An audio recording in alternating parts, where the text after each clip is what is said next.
Hey everybody, happy holidays. Something about the holidays that some people talk about is the fact that the holidays are a triggering time for some people. And I say triggering because for many of us who have PTSD for different traumatic experiences, there are times of the year that are harder than others, and they're like a trigger. They like shoot you back into an experience you've had before where your mind, your thoughts and your emotions and even what you see can be different than reality. And so a couple years ago, I published some writing. I was very honored to work with Erin Moulton on Things We Haven't Said. Sexual survivors speak out. There's some amazing writers in here that I'm really honored to have my writing alongside.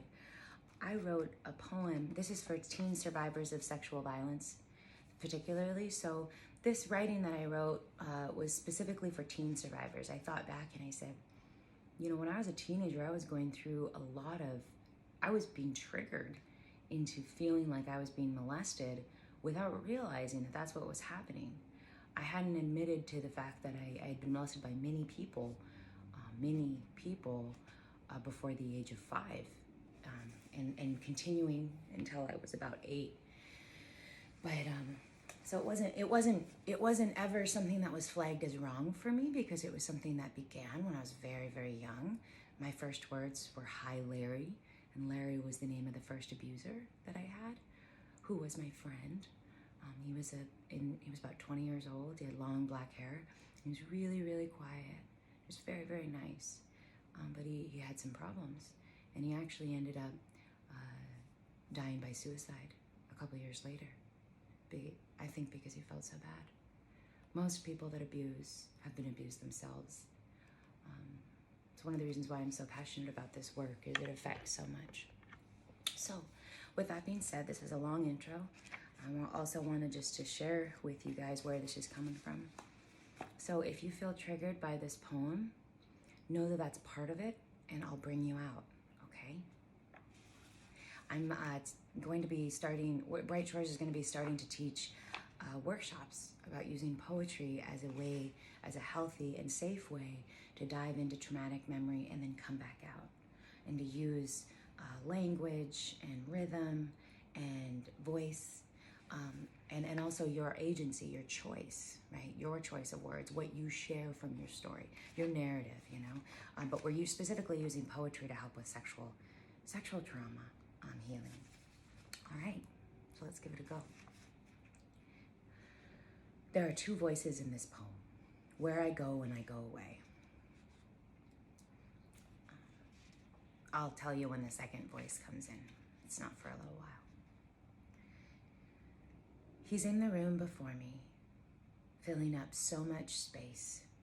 My fingers grip the blankets, my legs too short to touch the ground. I fear that all is falling. All of a sudden, I've become a frozen little girl. My body stuck remembers pain from before. I can't see the man above me. I can't see his larger shape. Am I really here again?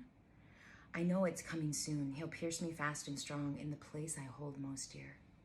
He moves in closer, knowing I may try to jump off the bed. Like a deer, I'm stuck, small again and blinded, not by lights but fear. Should I try to jump now? Too late. He's too close, too near.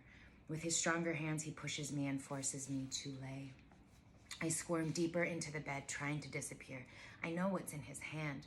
I close my mouth, trying to keep it out. With his elbow on my chest, he pins me to the bed, squeezing my cheeks with his hands. He forces liquid down my throat. I'm coughing syrup. Now I know I'm in quicksand. Within a moment, I'm drowsy, not strong enough to stand. He reaches down below, not big enough to kick, ripping me open. He stabs me. In all of me, it hurts. With each piercing stroke, he cuts me in my most deep. Sharp pain penetrates my whole body. It shoots out from my root. With each painful thrust of his penis, he slashes me again and again and again. I have no control of anything. I can't make it stop. Pain inflicted from the place which we all connect, the place we come from, the place we knew before we knew fear. Before him, I was light. I held joy so easily there. What he did was conquer. He conditioned me to think that my body was not my own, Is this pain real? Is this pain life? Is this distraction a memory? Is this distraction life? Rhythmically, he told me. With each thrust, he screamed so loud that I am not beloved, that the world is a prison where I only experience unending pain. Over time, I learned one thing I could do, and through my mind disappear to a quiet place that's static and timeless, somewhere good for dear. It's not a place of joy, but where I'm so numb that I don't feel fear. This is where I go, even now that I am big. A part of me is always here. This is the second voice. A little girl. Aluk, I feel like I've been sitting, like I'm on the edge of a chair, like I've been caught in a frozen and empty stare. I blink. I think I see my face. I think I see a mirror. In a moment, I'm crying because in this moment, I can feel. Aluk, are you here? I feel something stir from deep inside me. Aluk, am I where? Almost like a movie, maybe it's a memory, something I've denied all these years. I'm coming back to life now. I'm big and grown and looking in my bathroom mirror. I'm looking through my eyes deep into that frozen and empty stare. Coming to, I realize I've been frozen, stuck, and crying, lost in that memory of seemingly unending fear. The man who was once above me, whose shape was never clear, is gone now again. But for the first time since he hurt me, I see myself. I'm here. Seeing myself, I recognize through this dirty mirror the part of me forgotten, left alone all those years. Aluk, I am here. I see a tiny me, forgotten, lying naked on a bare and dirty floor.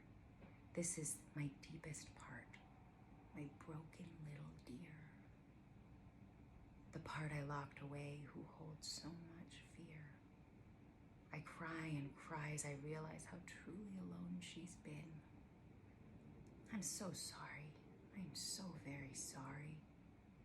I'm sorry I left. I'm sorry I left you here.